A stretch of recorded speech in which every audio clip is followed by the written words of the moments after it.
Well, hello, friend. This is John Hames, the host of Old Guard Audio. I'm so very glad you tuned in today. Have someone in mind that might enjoy listening to the show, especially a young person that needs to hear a conservative message. Tell them how to subscribe or send them to the About page. This will provide methods of subscribing to the show, and that is www.oldguardaudio.com/about. Let me know what you think of the show. Send me an email at john@oldguardaudio.com. And I'm praying that God will richly bless you and yours.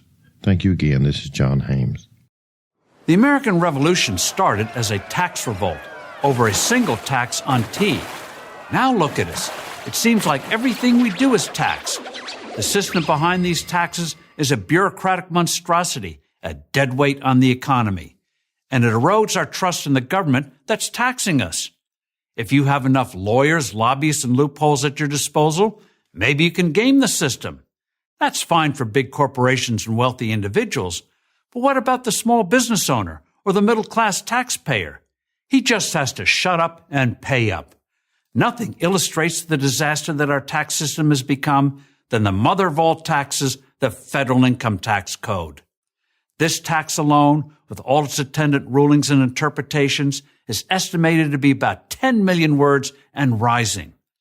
Several years ago, Money Magazine took a hypothetical family's finances and gave the numbers to 46 tax preparers. 46 different estimates came back.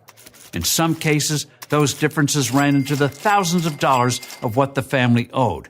This from experts who are considered to be the best in the business.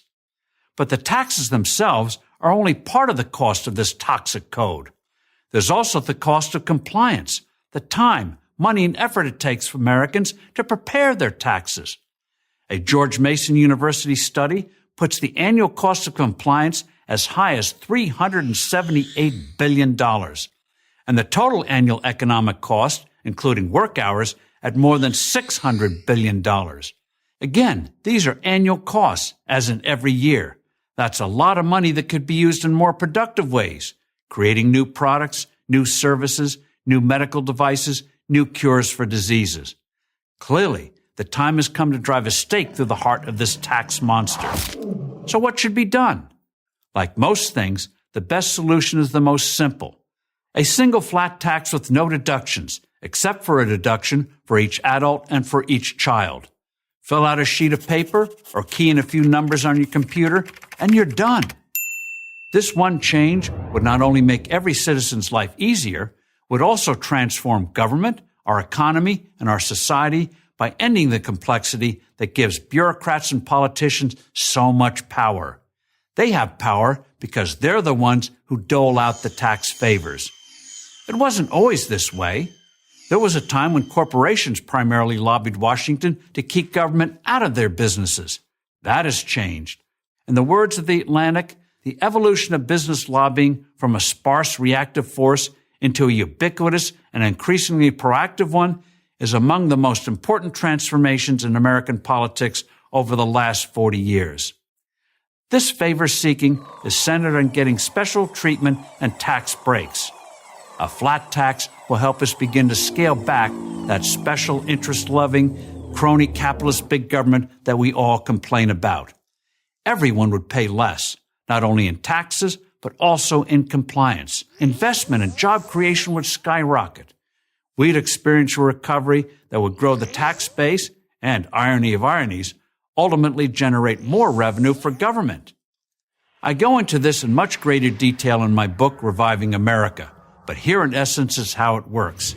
Everyone, individuals and corporations, pays a 17% flat rate. This single rate is absolutely critical. Whenever we have two or more tax rates, they're like rabbits. They breed. We saw that with the 1986 tax reforms, which consisted of two rates. They've since multiplied into the 7 we have today. Well, you might argue, this sounds great for the rich and even the middle class. But what about the poor? 17% is a big burden. That's why under this plan, a family of 4 who makes less than $52,800 would pay no income tax. That's double the current federal poverty level. This will let people at low income levels keep more of their money. And for those who think the rich should pay more, they will. Prior to the passage of the tax cuts that President Ronald Reagan pushed through Congress in 1981, the top 1% of American earners accounted for nearly 18% of federal personal income tax revenue. By 1988, that same group accounted for nearly 28%, an increase of 10 percentage points in only 7 years. By eliminating loopholes and requiring everyone to pay their fair share, the flat tax offers a model of tax fairness. More than 40 countries and jurisdictions have enacted the flat tax. When all the facts are considered, the real question is not whether America should implement this vital reform, but what are we waiting for? It's time for another tax revolution. I'm Steve Forbes for Prager University. Well, there you have it. I'm so glad you stopped by the show today. Let someone know about the show, a youngster, a college age, a young adult. Maybe the younger generation will hear something that makes sense to them and counteract the liberal propaganda they hear every day. You can help with the cost of producing the web host and the file storage at no cost to you. Just check out the Amazon links on the webpage, oakguardaudio.com. If you make any purchase using those links, regardless of what item is being displayed, just click on the Amazon link and make a purchase that you need around the house. I'll get credit for it. It will sure help keep the show on the air. Thanks again. This is John Hames. May God bless you and all of yours.